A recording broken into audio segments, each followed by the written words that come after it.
All right, everybody, welcome back to another episode of This Week in Finance here on Financial Friends. If you are new, Financial Friends is a community of people who love business, finance, and investing. If that's you, hit subscribe. If you're already subscribed, hit the like button. It does help push this video to more people. And This Week in Finance, of course, being the weekly show / podcast I do here on YouTube and posted elsewhere as well, covering the topics that have happened this week in finance. I bring this news to you, let you comment on it down below in the comments. Without further ado, let's go ahead and dive into things that have happened this week. Of course, inflation. Inflation is still here, was here last month, was here the prior month, will probably continue to be here at a very heavily elevated rate. We have a 9.1% inflation rating. This is the consumer side of things. We have a 11.3% inflation rating on the producer side of things. Essentially, it's high. This core beat 5.9% versus the 5.7% expected. Consumer price index, which does include food and energy, 9.1% year over year versus the 8.8% we expected. And this is actually weighing on wages now. So it had always been weighing on wages, but there was a report here that basically the hourly worker wages fell 1%. That's a total down now 3.6% from a year ago. So even with potential wage increases to help battle against inflation, we're still seeing the people who are working, their wages are decreasing as a result of this inflation. So that's really going to be the same news that we're seeing now. Of course, a 100 basis point hike is on the table now. That is a 1% overall interest rate hike. That would be the largest that we've seen so far. We've seen a couple, I think we've seen a 0.25, a 0.5, 0.75. So potentially now here seeing a 1% increase would be really, really big. There's some Federal Reserve people saying, hey, look, we're getting a little bit ahead of ourselves, but it is, of course, on the table at this point. Markets are pricing in a 1% increase. So speaking more on inflation, we've been talking about it a lot. I don't want to bore you. It, of course, is still here. We'll still cover it.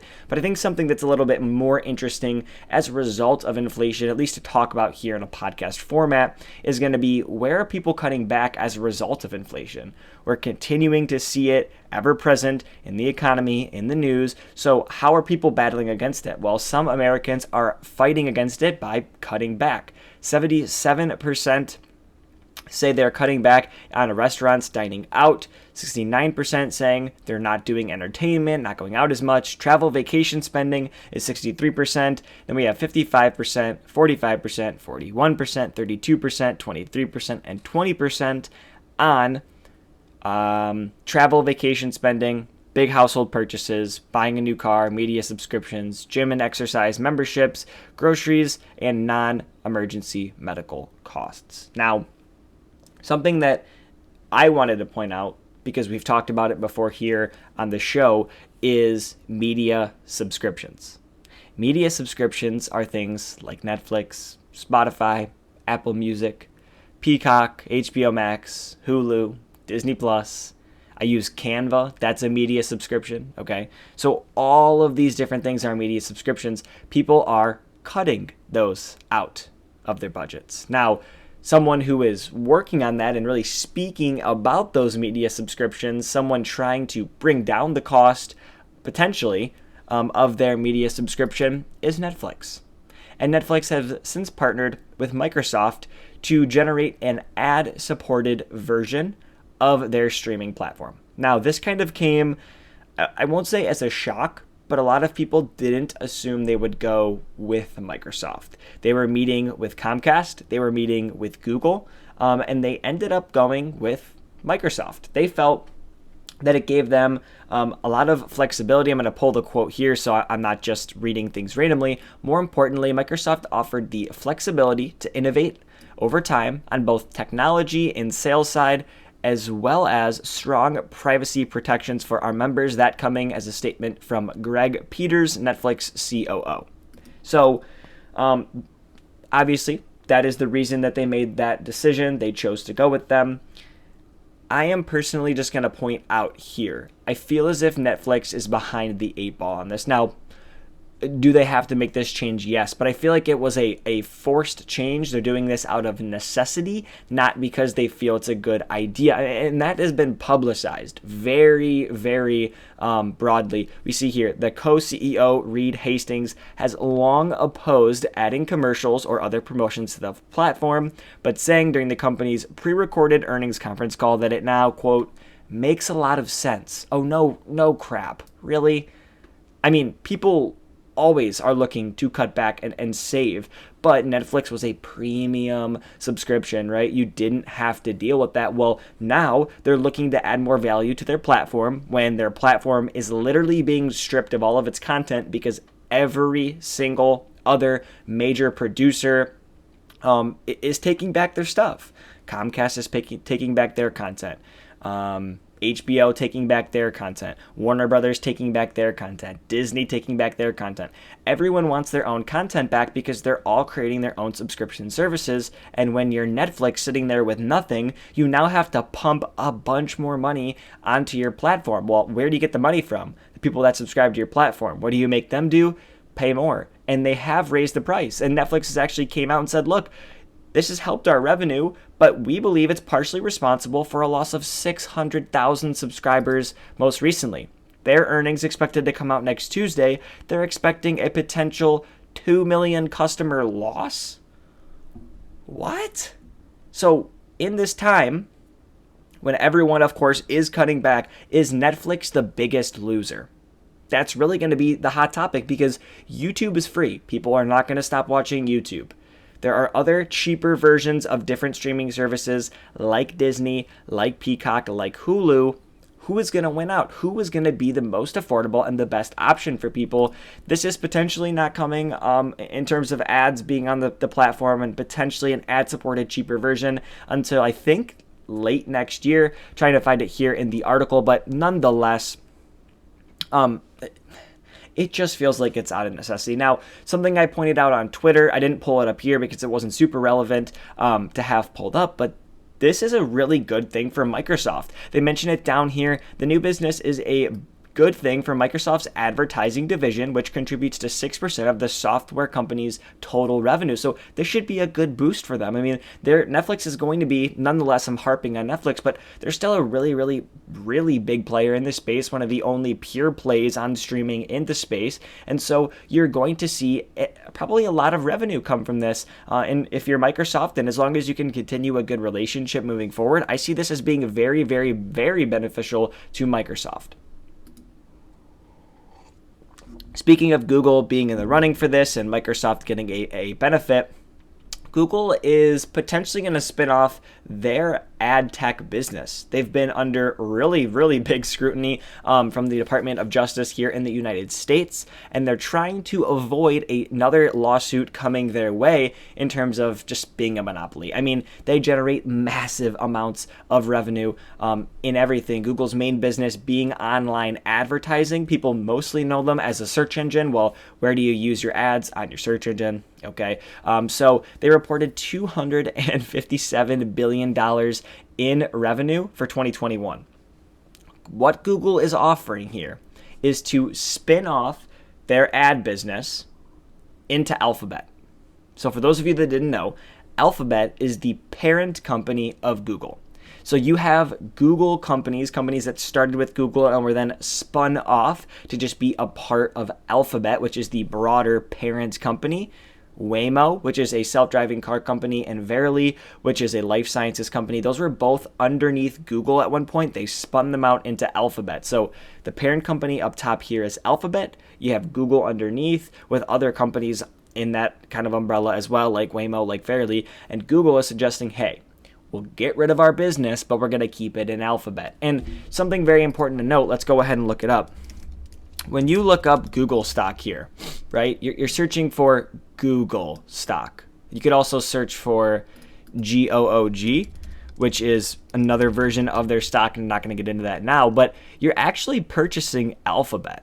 You're not buying Google. You're buying Alphabet. Now, of course, Google is the largest portion of Alphabet, but nonetheless, you're buying Alphabet, not Google. So even if they spun off their business, you're still buying that business when you purchase stock in the company. Now, that is not necessarily what the Department of Justice is worried about. They're worried about, look, we don't want you controlling everything, that being Google.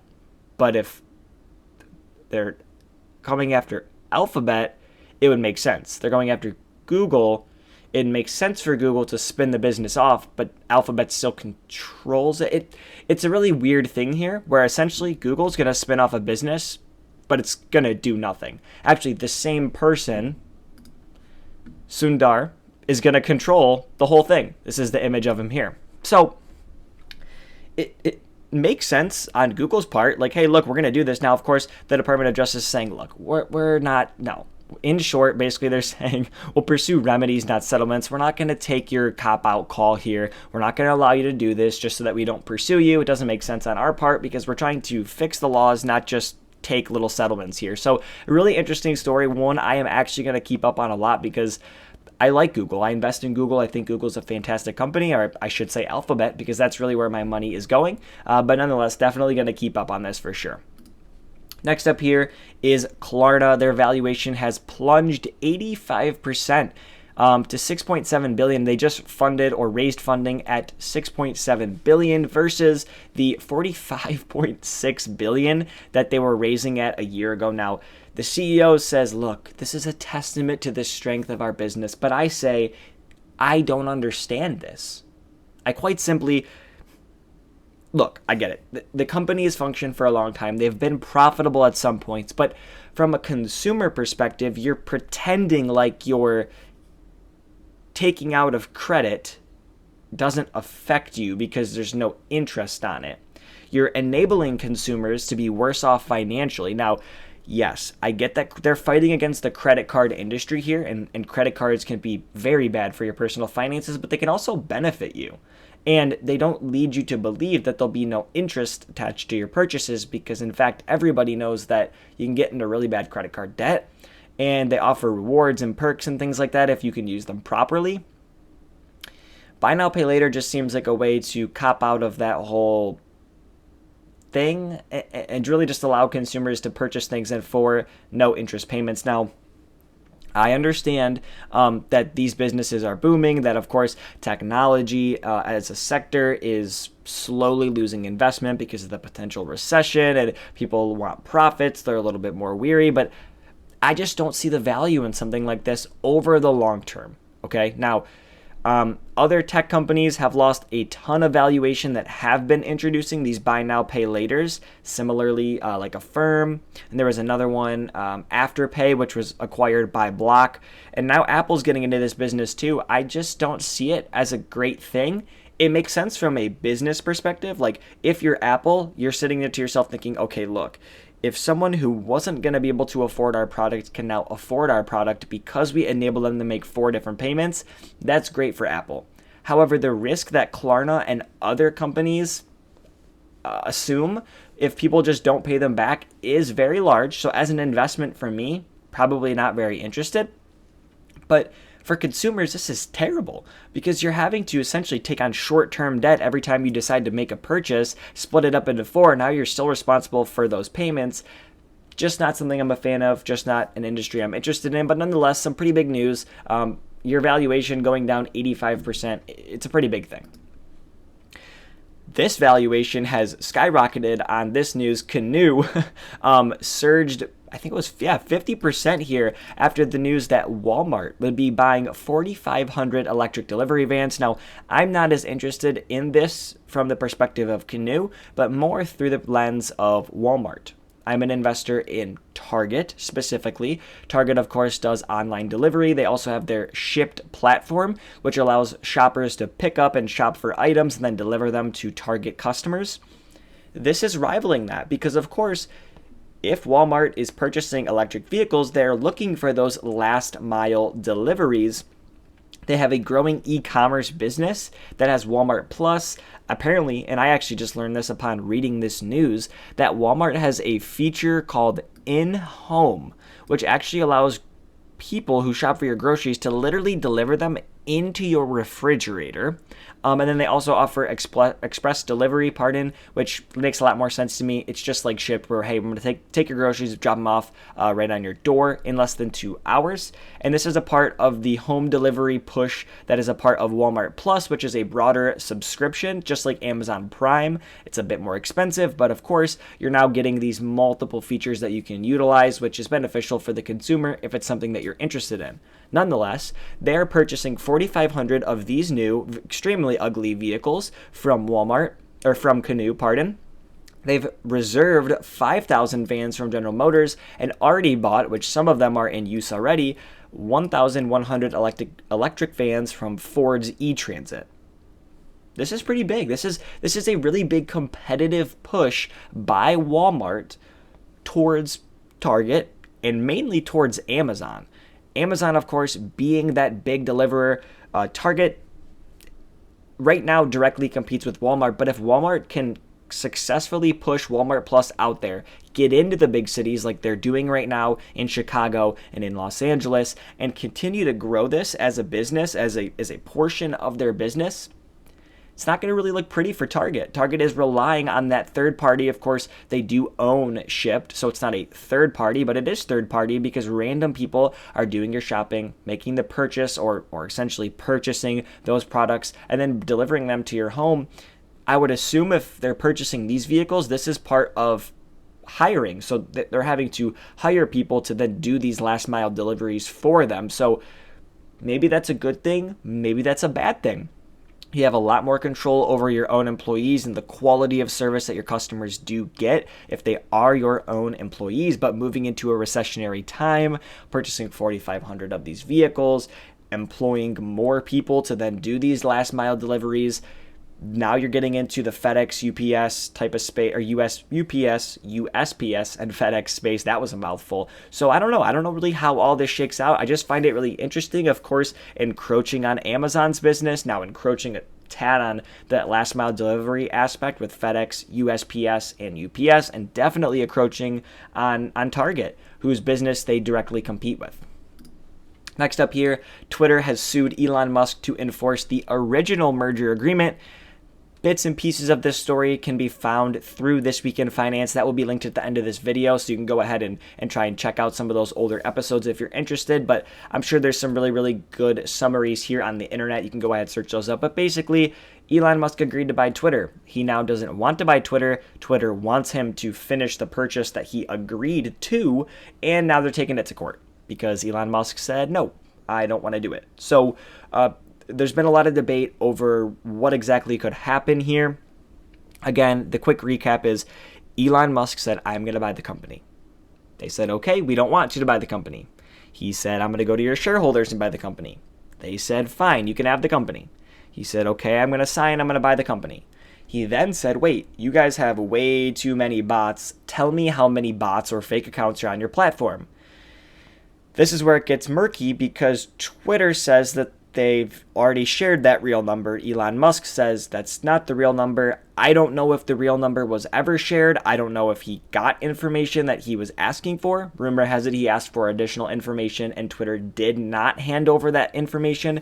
That's why Elon Musk says he's abandoning this agreement. The proof is in the details. And quite frankly, we don't have those details. And so that's why this is going to court. That's why this will be settled in court. Now, there are numerous different possibilities that could come of this. Elon Musk could be forced to purchase the company at full price. Elon Musk could be forced to purchase the company at what is current fair market value. Elon Musk could be forced to pay more than the breakup fee to get out of it. He could just be simply allowed to pay the current $1 billion breakup fee and get out of it. There are so many different possibilities. This aspect of the Twitter feud is going to be extremely interesting moving forward. And something that was raised this morning on CNBC that I find as a very unique aspect of the story is, look, in general, you don't want someone to own something that they don't want to own, especially when it is as big as Twitter.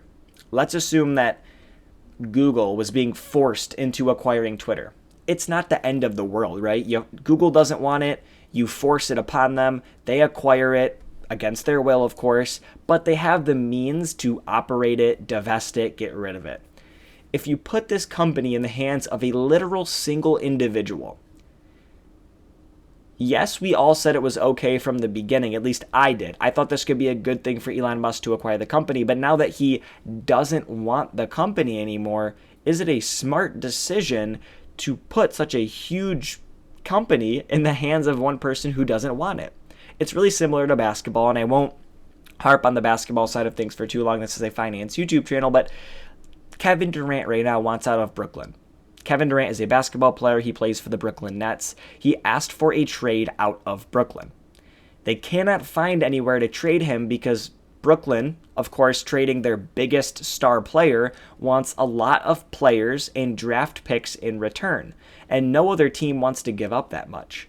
So as Brooklyn, do you take less than what you are willing to take to just get rid of him because he doesn't want to be there anymore? Or do you force him, because he is under contract, do you force him to play? How does that work out for you in the long run, forcing someone to do something that they don't want to do? Because they might just not do it as well as they could. And that's the worry here with Elon Musk, is that he could run the company into the ground. He could create whatever monster he really kind of wants on it, obviously within the rights of the law. But I don't know. I guess that's not a question that I get paid to answer. I don't get paid at all to answer these questions. I don't make any money from doing this currently. But you get my point. Is that's why this is going to go to the Delaware Court of Chancery, because they're going to be able to answer those questions for us. Last but certainly not least, another one bites the dust. Crypto lender Celsius filed for bankruptcy. I don't have much on this story. I'm not going to lie. I didn't even read this article yet, simply because this just follows the continued narrative that we've seen.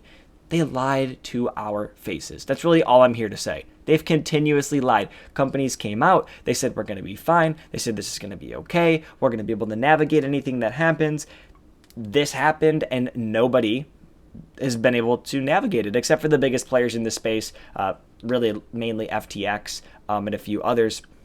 Celsius made the headline, blaming extreme market conditions. Of course, the same extreme market conditions that everybody said they would be able to get through. That's all I got for you this week. Let me know what you thought down below in the comments section.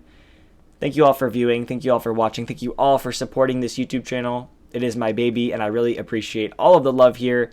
Thank you so much. Leave a like, leave a comment, hit that subscribe button, and I will talk to you all in the next one. Take care.